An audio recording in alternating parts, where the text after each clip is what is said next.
Third Army's war in Europe was over, it came home and took up its headquarters at Fort McPherson, Georgia.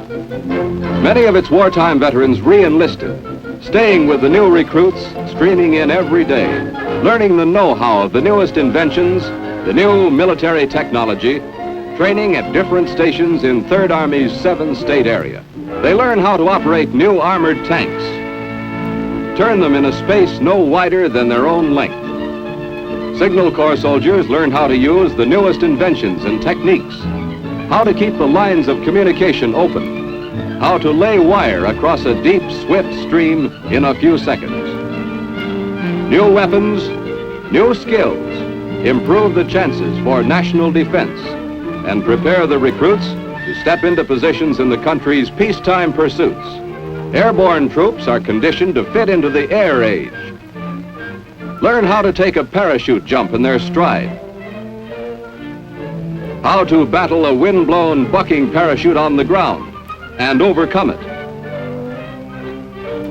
All toward the end, that in national emergency, troops using everything the new military technology affords them can form one solid, unbreachable front, keeping bright the wartime record for hard-driving, hard-hitting impact set by the loyalty and the fighting spirit of the famous Third Army. Let's look at the record. In Europe, the Third U.S. Army bore the code name of Lucky. Their luck was that they never depended on luck to win a battle. They knew the one way to bring a bitter war to a quick end was to destroy the enemy in the field.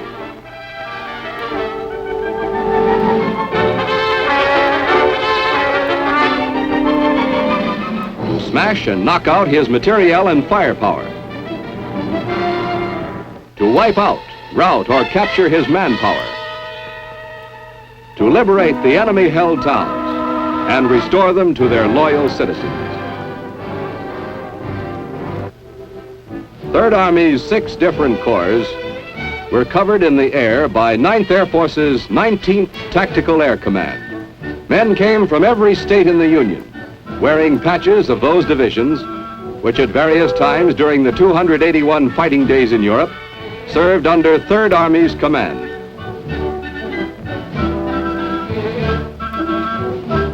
General George S. Patton, commanding general of Third Army, had his design for combat. Hit the Germans, hit them again, keep them off balance, confuse them, discourage them, drive forward, always forward. Soldiers were conditioned toward one objective: get that German first.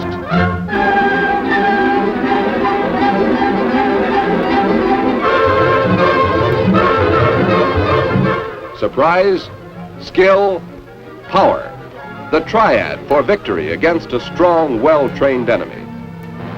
While Third Army was landing secretly at Utah Beach, gathering its strength quietly, moving forward quietly, First Army contained Normandy, this side of the French town of Avranches. Security measures were so good that when the Third Army breakthrough came at Avranches, it came as a complete surprise to the Germans.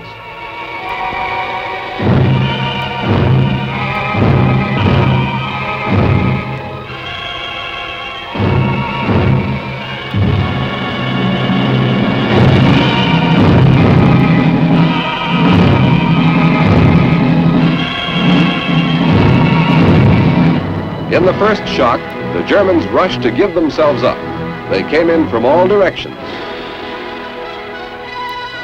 Materiel and great stores of supplies were destroyed in that initial breakthrough. Its success separated Brittany from the rest of German-held France. Third Army headed in 3 directions, fighting in 3 directions at one time. West to Saint-Malo and the port of Brest, south to Rennes, the capital of Brittany, and east toward Paris.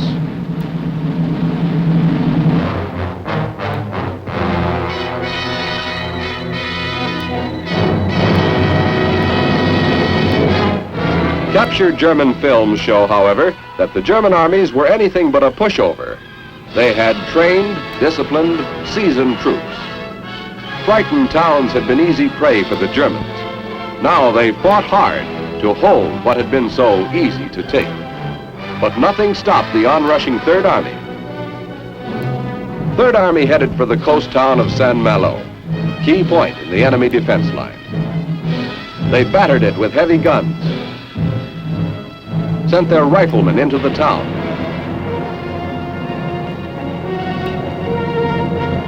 Fought the Germans from street to street and from house to house. Dug them out of the solid stone houses, each a fortress in itself. Killed them in cellars like rats. Third Army captured the town.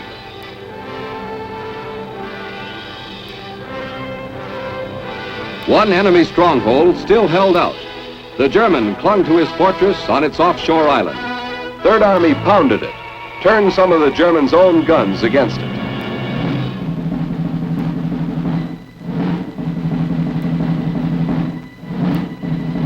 To prevent needless death and destruction, Third Army improvised a truce plane and flew it to the island with a plan of surrender. The Germans chose to ignore it.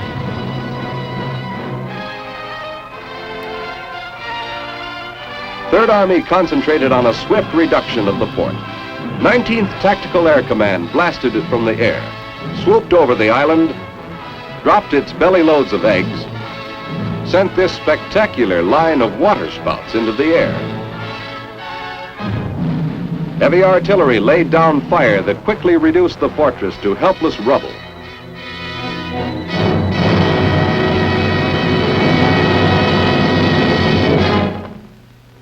The Germans gave up. Saint-Malo surrendered.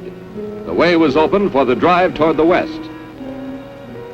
Third Army was on its way to the Brittany port of Brest, with its great German submarine base on the Atlantic. In all this fighting, ground troops, supported by tanks, set a pattern for combat. Typical of the French towns next liberated by Third Army was the German-held city of Rennes, capital of Brittany. American paratroopers, previously taken prisoner by the Germans, were released. French mademoiselles left no doubt about their feeling for the American liberators. Heroes fared well. Frenchmen brought out their best vintage wines for men of Third Army.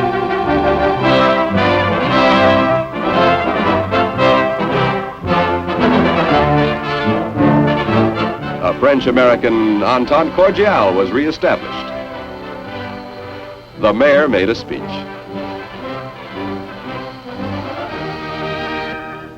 In quick succession, the French towns were freed. Third Army took the rules of the game laid down by the Germans themselves and then beat the living daylights out of them at their own game. This was the beginning of the Germans' blitzkrieg in reverse. The Loire River, with its stronghold towns, was the next objective. Third Army now most definitely knew where it was going and hadn't the least doubt about getting there. They were on their way.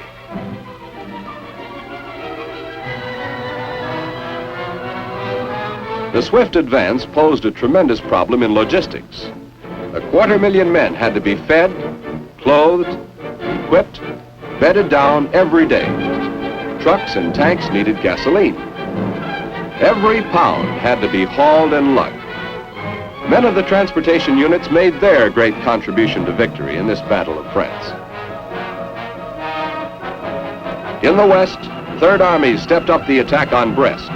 Monster guns pumped shells into that port and wiped the German submarine menace from the Atlantic sea lanes. The Commander-in-Chief, General Eisenhower, viewed the progress of battle and found it good.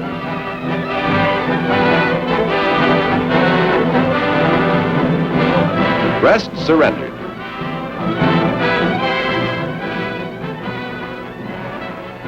All through the fighting, Third Army had tight support from the 19th Tactical Air Command.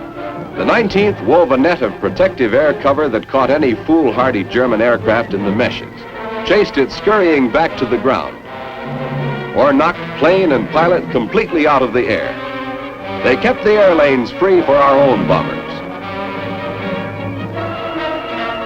Expert skip bombing was developed that sent hits skimming along the ground into tunnels and caught the few precious supply trains the Germans still could operate strafed them, blew them up. Deep rivers brought out Third Army engineers. Pontons were lined up. Prefabricated Bailey Bridge sections were laid. Steel fairly walked across the water.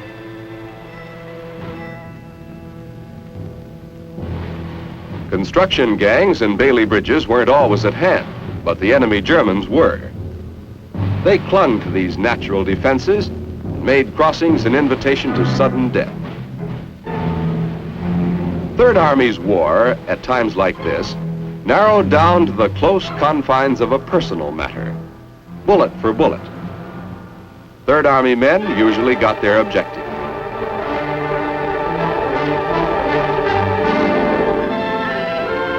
But not always without damage. Teamwork in the Third Army started from the ground up. Individual disaster became company concern. With the town of Troyes in their hands, Third Army came into the area of well-remembered names of World War I. Troyes, Reims, Verdun, Nancy. Each name carried grim memories. Here they were, all again, and once again, all under fire. Reims, with its famous cathedral, bolstered and protected by sandbags. Once again, Reims became one of war's major targets.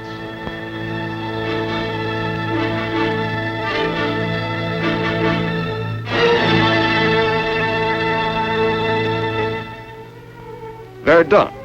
Third Army men who had fought in the First War and remembered Verdun for its mud and rain now saw it again.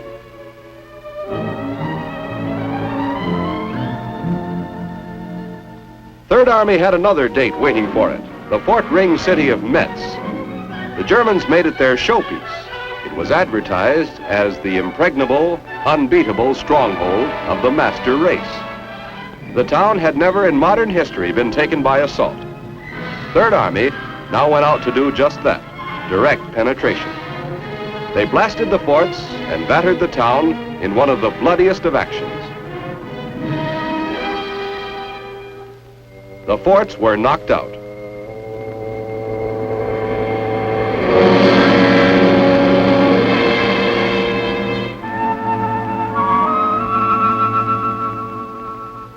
Third Army had no cheap victories. The Germans fought stubbornly. Metz brought more street-to-street combat, more house-to-house fighting. Third Army got them all, shot them out from their cover. Surrender of Metz opened the path for the great drive into Germany itself. This was the moment. The Siegfried Line was to be breached. The German sacred Rhine River was to be crossed. Then, on 16 December, plans went into eclipse. The bottom fell out. The enemy had one ace left in his military pack. He played it. The Germans quite literally threw everything they had into this last solid massed effort. They started their drive through the Ardennes, drove a deep salient into the Allied lines, widened it, blew it out to a bulge, engulfed Bastogne. They surrounded the town, but could not take it. Our troops there were isolated. Third Army was ordered to the rescue, to break the German iron ring encircling the town, to release the Americans trapped there. Relief of Bastogne became a battle cry. The Battle of the Bulge was on. Third Army started the greatest wheeling movement ever attempted in wartime logistics. An abrupt right-angle change in direction from a course already in operation by an entire army overnight. The bulk of 300,000 troops, with fighting gear and supplies, disengaged itself from contact with the enemy in the east, took a sharp turn north, plowed a path right through its own supply lines. This forced march had an atmosphere of unreality about it. Third Army had to contend with snow, sleet, mud, fog. Bitter winter weather was all on the side of the Germans. Tanks went out of control, skidded and slid. Sleet-covered roads brought their own war casualties in tanks and trucks.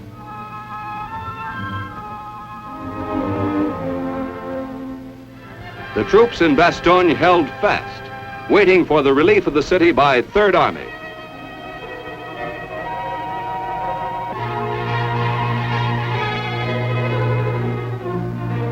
Signal Corps men fought their Battle of the Bulge, too, against ice, snow, and freezing cold, kept Third Army lifelines of command open.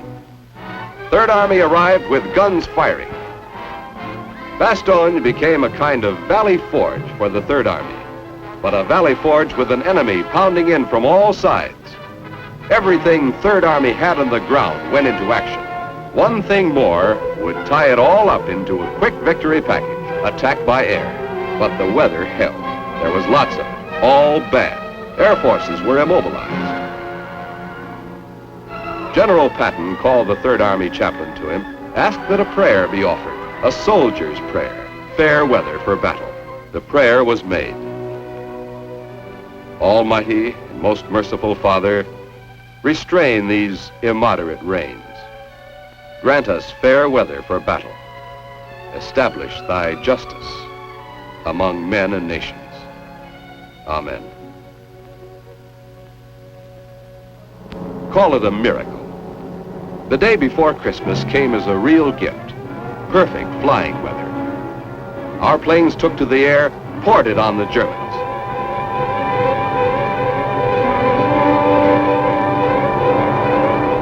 More planes followed, and more. Isolated Bastogne was fed by airdrop. Medical supplies went in. Ground forces kept pouring it on the Germans below.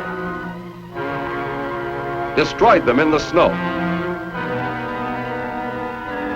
2 days after Christmas, Third Army broke the German lines, curled back their flanks, made first contact with the men in Bastogne. The siege of Bastogne was lifted. The German bulge finally deflated. Third Army turned its fighting strength against the Siegfried Line and the Rhine River. The Germans had no place to go now but home. But SS troops were in the way, so they stuck around, fought, gave themselves up, or were killed. Third Army tore its way through the dragon teeth of the Siegfried Line, came to the Rhine River and the German town of Frankfurt. Plans called for speed, but not recklessness. Our forces advanced cautiously. The trapped Germans were more dangerous than ever.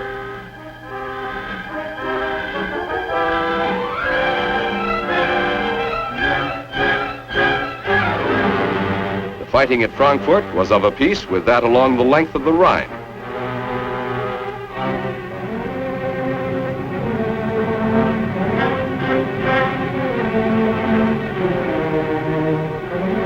They could run away, but there was now no place to hide. The Germans had come to the payoff. Third Army riflemen took them as they came, cut them up, destroyed them in isolated pockets. Frankfurt went the way of all the German towns. Their world was at its end. The German towns of Darmstadt, Hanau, Wiesbaden followed Frankfurt. It seems incredible, but is a fact. Third Army, under General Patton, never lost a battle. The great drive was nearing its last objective, the complete and total defeat of the Germans. The campaign in France, the Moselle, capture of Metz and the Saar campaign, Bastogne, forcing the Rhine, the capture of Trier, Koblenz, the Palatinate, Frankfurt. The way finally was open to the total collapse of all German-held land.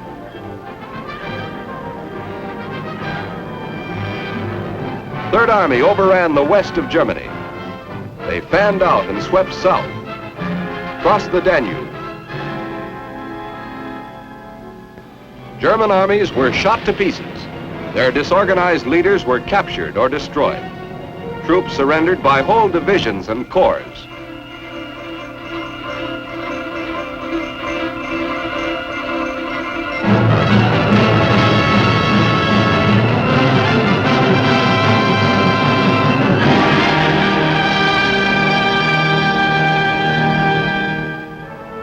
Generals gave up their batons, their battered armies, their now discredited authority.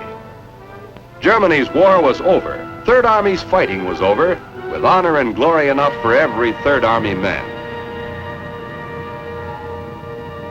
Typical of the many honors to Third Army enlisted men and officers at different times and in different places was the ceremony at Lisch, Germany, where General Patton presented the Congressional Medal of Honor to Private Harold A. Garman.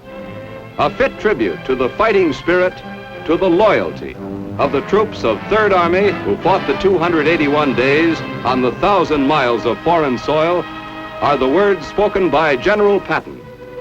There are men Third Army will never forget.